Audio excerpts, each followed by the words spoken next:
gonna do my Q3 wrap up. So this is the books I read in July, August, and September. And I have my book journal with my fancy little sheet. If you hear anything, as per normal, it is Murphy Cat. He's living his best life. So we have my stats that I collect and my 3 favorite books, although I do have an honorable mention this month, or this quarter. Stats. So this was a mediocre month. It definitely, I think it was definitely, number of books wise, middle of the road. So I read 71 books, which is the middle amount I've read in a quarter this year. Pages are 15,902, which is the least amount of pages I've read, but I think I've read a lot of novellas, and Murphy's like trying to go off the tripod. I read a lot of novellas and graphic novels and stuff this quarter, so I think that contributed. And I bought 50 books, which is exactly what I bought, it looks like, in the second quarter, and twice as many as the first quarter. And I did do a book haul for that, and I think I'd read like over half of them, so that's good. So for format, 13 were physical reads, 28 were ebooks, which I think a lot of that was World of True North arcs. A lot of books came out in that series, or in those, like, it's 4 series. And 30 audiobooks, so definitely a lot of audio. When it comes to age category, 64 of them were adult and 7 were YA. I definitely, every year, I'm going more and more towards adult. Publication year, so 48 were backlisted and 13 were new releases but not arcs, and 10 were arcs. For star rating, no DNFs, still going strong, no DNFs this year. 1 star. I should have known that was gonna be 1 star. So it was kind of a random short read. 6 2 stars, which is kind of a lot for me, I feel like.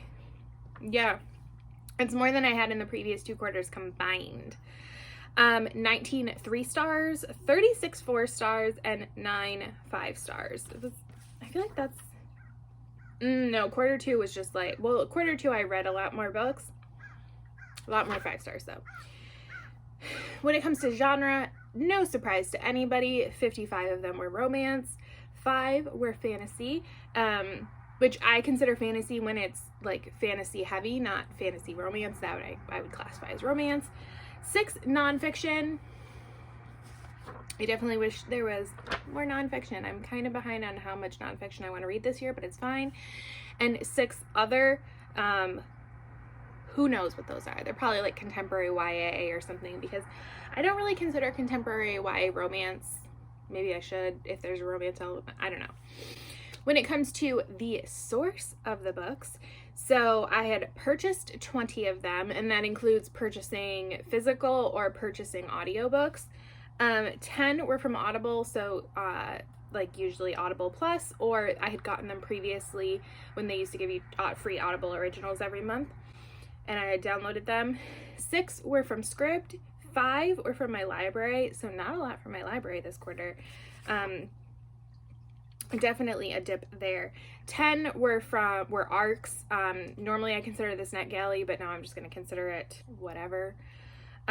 So these are all World of True North arcs, and I think Serena Bowen herself had 1 arc. And then 20 other books. So this includes Kindle Unlimited and like author freebies or other author books that aren't arcs. So like I'm a Katie Robert Patreon supporter, and so I'm on the audiobook tier, so I get audiobooks from her. So those, or like I read a freebie from Ruby Dixon in the Ice Home series on her website, so I consider that in this other category. When it comes to the author, I had 7 male authors, which is kind of on track, I feel like, percentage-wise, probably with the rest of the series. Those were probably a lot of nonfiction. 62 female and 2 other. Yeah, so those are my bookish stats. I feel like that was really fast. So top 3 reads. So I usually do a favorite read from each month in the quarter. Because why not? So in July, Yes, July. I feel like this was so long ago, but I guess it was this quarter. My favorite was Sweet Talk by Cara Bastone. I think that's how you say her name. I'm not sure. This was an Audible original, and it was on Audible Plus. I think it still is. I highly recommend it. It is so good. The production value is amazing. It's a shorter book, like a lot of Audible originals, and it's contemporary romance. There's no like sexy times or anything.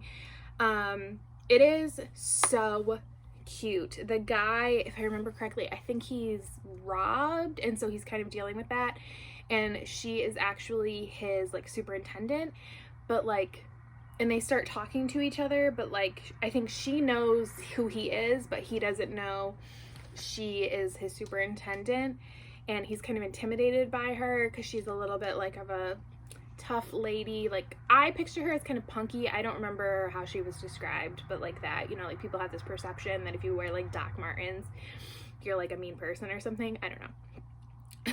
It was so cute and precious. I just wanted to re-listen to it over and over again. Definitely want to read more books by her. In August, this one was hard because I read a couple of really good books this month. I ended up going with Still Beating by Jennifer Hartman. I don't remember, I think this just like came up on my Goodreads and I decided to check it out. It was on Kindle Unlimited. It's very dark.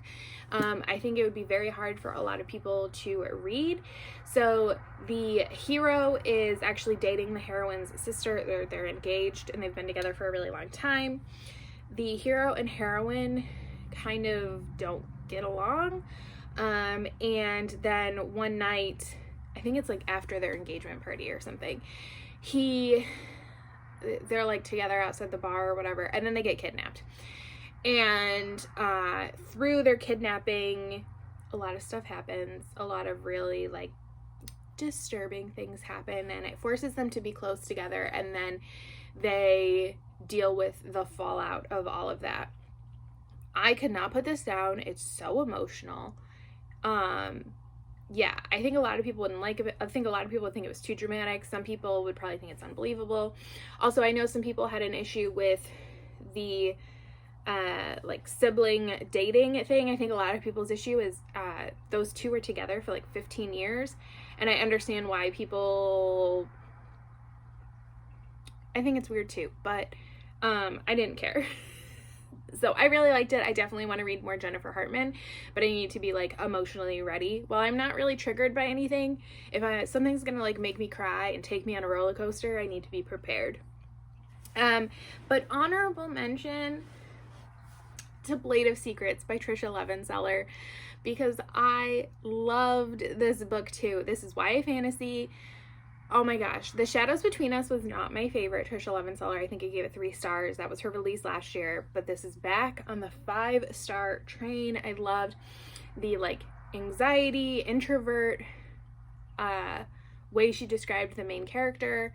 I don't even know if she is the main character. I feel like she is, but so many, like her, I can't remember her name. I think her name is Ziva. Her sister is so well done, and then there's 2 like other side characters who are men, and they're so well done too.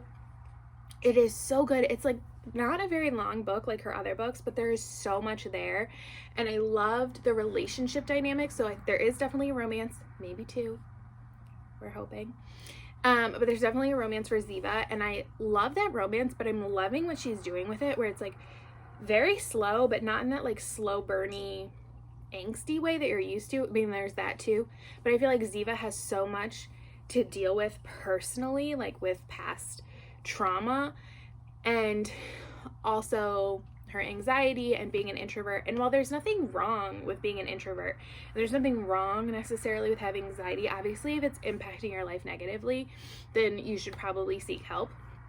But she needs to learn how to like live in the world.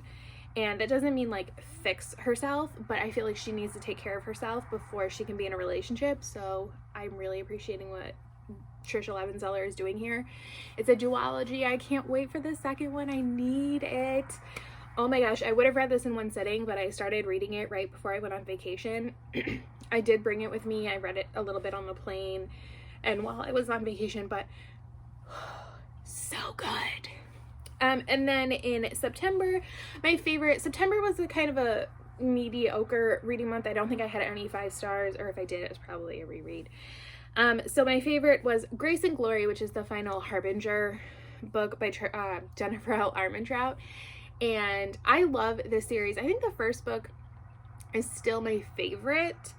But I thought this was a very good conclusion. I read it very quickly. It kept me engaged. I was emotionally attached. I thought the stakes were perfect. The emotional beats were very well done. It had that Jennifer L. Armentrout trademark humor, pop culture references, supernatural references, and she left like a little bit where I feel like we could get more at some point in the future, which would be great. This is definitely one of my favorite series by her.